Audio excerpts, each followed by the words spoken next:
మత్తయి సువార్త 9వ అధ్యాయము 32వ వచనం. యేసును ఆయన శిష్యులు వెళ్ళుచుండగా కొందరు దయ్యము పట్టిన యొక్క మూగవాని ఆయన వద్దకు తీసుకొని వచ్చిరి. దయ్యము వెళ్ళగొట్టబడిన తర్వాత ఆ మూగవాడు మాట్లాడగా జనసమూహం ఆశ్చర్యపడి ఇజ్రాయేల్ ఇలాగ ఎన్నడూ కనబడలేదని చెప్పుకొనిరి. చూడండి ప్రియమైన దేవుని పిల్లారా, ఈరోజు చాలామందికి కొన్ని అనుమానాలు ఉన్నాయండి స్వస్థతల గురించి. ఎలా అంటే ఒక ఒక ఒక మీటింగ్ జరుగుతుంది అనుకోండి, స్వస్థతల గురించి ఒక మీటింగ్ జరుగుతుంది. ఆ స్వస్థతల గురించి మీటింగ్ జరుగుతున్నప్పుడు చాలామంది ఏం చెప్తారంటే స్వస్థత సభలు జరుగుతున్నాయి రండి అని. చూడండి అక్కడ చాలామంది ఆశపడతారు ఏమని చూడండి, మా బంధువులు తీసుకెళ్తే బాగుపడతారు, లేదా నా యొక్క సహోదరుని ఎవరైనా నా కుటుంబ సభ్యులను తీసుకెళ్తే వాళ్ళు బాగుపడతారు చూడండి అని చెప్పేసి మూగువారిని, నడలేని వారిని, చూపులేని వారిని, చెవిటి వారిని, రకరకాల ప్రాబ్లమ్స్తో ఉన్న వాళ్ళందరినీ కూడా బస్సులతోనో చూడండి ఆటోలో ఎక్కించుకొని రకరకాల సొంత డబ్బులను ఖర్చు పెట్టుకొని వాళ్ళు ఏం చేస్తూ ఉంటారంటే ఎక్కడైతే మీటింగ్లు జరుగుతున్నాయో అక్కడికి వెళ్తారు. అక్కడికి వెళ్ళిన తర్వాత చూడండి ఒక దైవ సేవకుడు అక్కడ అంటాడు, చూడండి నడవలేని వారు నడుస్తున్నారని, ఇప్పుడు ఇక్కడ లేదా మూగువారు మాట్లాడుతున్నారని. ఇక్కడ యేసుప్రభువు గారు ఏం చేశారంటే చూడండి, ఈ మూగువాడైన ఒక వ్యక్తిని అతని దగ్గర తీసుకొచ్చినప్పుడు యేసుప్రభువు ప్రార్థన చేశాడు. యేసుప్రభువు ప్రార్థన చేసినప్పుడు ఆ వ్యక్తిలో ఉన్న దయ్యము వెళ్ళిపోవడం చేత చూడండి, ఈ మత్తయి సువార్త 9వ అధ్యాయము 32వ వచనంలో మనం చదువుకుంటే దయ్యము పట్టిన ఒక వ్యక్తిని తీసుకొచ్చారు. ఆ దయ్యము పట్టిన వ్యక్తి ఎలా ఉన్నాడంటే మాట్లాడలేని స్థితిలో ఉన్నాడు. ఈ రోజున చాలామందికి అద్భుతాలు ఎలా జరుగుతాయి అంటే చూడండి, ఒక దైవ సేవకుడి దగ్గరికి మనం వెళ్తున్నామంటే మొదటిగా ఆ దైవ సేవకుడికి దేవుడిచ్చిన తలాంతులు ఏంటి, అతనికి ఉన్న కృపావరాలు ఏంటి, అది ముందుగా మనం తెలుసుకోవాలి. ఎందుకంటే అతడికి దయ్యాలను వెళ్ళగొట్టే కృపావరం ఉందనుకోండి, ఒకవేళ అతను దయ్యాలను వెళ్ళగొట్టగలిగిన కృప అతనికి ఉందనుకోండి, ఇప్పుడు ఒక సభ జరుగుతుంది, ఒక మీటింగ్ జరుగుతున్నప్పుడు అక్కడ అనేకమైన కుంటివారు వస్తారు, గుడ్డివారు వస్తారు, చెవిటివారు వస్తారు. ఇప్పుడు దైవ సేవకుడు అంటారు, ఇదిగో మీరు నడవలేని వారు నడుస్తున్నారు అంటాడు, లేకపోతే మాట్లాడలేని వారు మూగువారు మాట్లాడుతున్నారు అంటారు.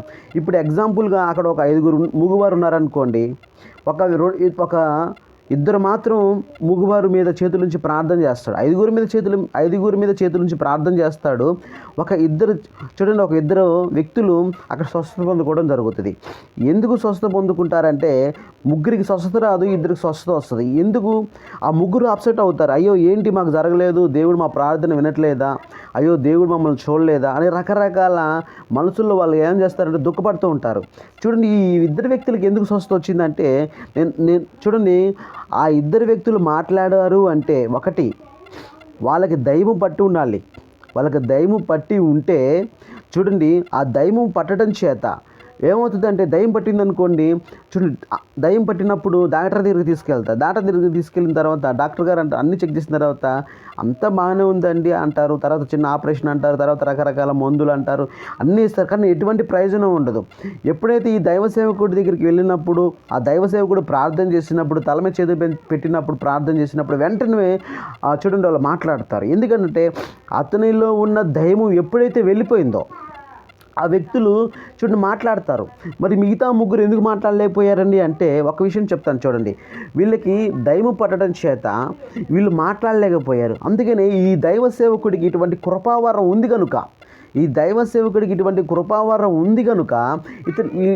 ఆ కృపావరాన్ని ఉపయోగించుకొని దేవుడు అతనికి ఆ దైవ సేవకుడికి అటువంటి కృపనిచ్చాడు కనుక ఆ దైవ సేవకుడికి అటువంటి అభిషేకాన్ని ఇచ్చాడు కనుక ఆ దైవములు నిమిత్తం ప్రార్థన చేయగా చూడండి, ఆ దైవములు ఆ వ్యక్తులను విడిచిపెట్టి వెళ్ళిపోవాలని ప్రార్థన చేయగా ఆ ఇద్దరు వ్యక్తుల నుంచి ఆ దైవములు వెళ్ళిపోయినాయి కాబట్టి వాళ్ళు మాట్లాడగలిగారు. తర్వాత మిగతా ముగ్గురు ఉన్నాయి. ఈ మిగతా ముగ్గురు ఉన్నారనుకోండి మూగువారు, వీళ్ళు హాస్పిటల్కి వెళ్తారు. డాక్టర్ చెప్తారు, అమ్మ పలానా నరం కట్ అయిపోయింది, లేకపోతే పలానా అవయాల్లో కొన్ని ప్రాబ్లం ఉన్నాయమ్మా అని రకరకాలుగా వాళ్ళతో ఫ్యామిలీ నెంబర్ చెప్పినప్పుడు అయినా సరే వాళ్ళు కూడా ఏం చేస్తారంటే విశ్వాసంతోనే వస్తారు, నమ్మకంతో వస్తారు, కానీ వాళ్ళకి స్వస్థత జరగదు. ఎందుకు అంటే ఇటువంటి వాటి మీద కూడా ఆ దైవ సేవకుడికి ఒక మంచి అభిషేకం ఉంటే అటువంటి వాటి మీద కూడా అవయాలు పాడైపోయినా కూడా, అవయాలు సరిగా లేకపోయినా కూడా ఆ దైవ సేవకుడు అటు నిమిత్తము కూడా ప్రార్థన చేసినా కూడా స్వస్థత 1కి 10 సార్లు దేవుడు అటువంటి మిరాకిల్స్ అతని ద్వారా జరిగితే ఖచ్చితంగా అలాంటి వారు ఏ బలహీనతో బాధపడుతున్న వారైనా సరే ఖచ్చితంగా స్వస్థత పొందుకుంటారు. కానీ ఇక్కడ జరిగే సిచ్యువేషన్ ఏంటంటే చాలామంది దైవ సేవకులు చెప్పలేని స్థితిలో ఏంటంటే, ఇగో నాకు దేవుడు ఇటువంటి కృపావరాన్ని ఇచ్చాడు, దేవుడు నాకు ఇచ్చిన తలాంతులు ఏంటి, దేవుడు నా ద్వారా జరిపించుకుంటున్న అద్భుతాలు కానీ సూచక్రియలు కానీ ఇగో ఇలా జరిపించుకుంటున్నాడు నా దైవ సేవకుడు చెప్పలేని స్థితిలో ఉన్నారు ఇలా. ఎందుకంటే చాలామంది కూడా విమర్శిస్తున్నారు స్వస్థతలు లేవని, స్వస్థతలు ఉంటుంది ఇగో ఈ వ్యక్తిని నువ్వు బాగు చేయి, ఇగో ఈ వ్యక్తితో చేత నువ్వు మాట్లాడించని. చూడండి, ఏ వ్యక్తి కూడా మాట్లాడించలేడు, బాగు చేయలేడు. అది యేసుక్రీస్తు ప్రభువారి వల్లే అవుతుంది. అయితే నేను అంటాను, ఒక దైవ సేవకుడు ప్రార్థన చేయగా, ఒక దైవం పట్టిన ఒక వ్యక్తి నిమిత్తం ఒక దైవ సేవకుడు ప్రార్థన చేయగా అతనిలో దైవములు పెట్టిన ఏ బలహీనతనే సరే ఆ వ్యక్తిలోంచి ఆ దైవములు విడిచిపెట్టి వెళ్ళిపోవాల్సిందే. ఎందుకంటే అది సాధ్యపడింది. ఎందుకంటే అటువంటి కృపావరాన్ని, అటువంటి అభిషేకన ఆ వ్యక్తి ఆ దైవ సేవకుడు పొంది ఉన్నాడు కనుక ఖచ్చితంగా దేవుడు స్వస్థపరుస్తాడు. అంతేలేకని ఈరోజు చాలామంది ఏమంటున్నారంటే, ఇగో మరి ఈ వ్యక్తి స్వస్థ పొందుకున్నాడు, ఇతను మీ వ్యక్తి కాబట్టి నువ్వు చెప్పినట్టు యాక్టింగ్ చేశాడు కాబట్టి అతను స్వస్థ పొందుకున్నాడు, మరి వీళ్ళు ఎందుకు స్వస్థ పొందుకోలేదు అంటే, చూడండి, వీళ్ళు పొందుకున్న విధానం వేరు, వీళ్ళు స్వస్థ పొందుకున్న విధానం వేరు, వీళ్ళు స్వస్థ పొందుకోకపోవడానికి గల కారణాలు వేరు. ఎందుకంటే ఈ దైవ సేవకుడికి ఉన్న అభిషేకం ఏంటి, ఈ దైవ సేవకుడికి ఉన్న కృపావరం ఏంటి అంటే, ఇదిగో ఈ దైవముల మీద అధికారం అతనికి ఉంది కాబట్టి ఆ దైవముల చేత ఆ ఇద్దరు వ్యక్తులు బాధపడుతున్నారు కాబట్టి వాళ్ళు స్వస్థ పొందుకున్నారు. ఈ ముగ్గురు వ్యక్తులకి న్యాచురల్గా వాళ్ళ శరీరం లేదో అవయాలు ప్రాబ్లం ఉన్నాయి కాబట్టి వాటి మీద ఈ దైవ సేవకుడికి అటువంటి కృప కానీ అటువంటి అభిషేకం కానీ లేదు కాబట్టి వాళ్ళ స్వస్థ పొందుకోలేకపోయారు.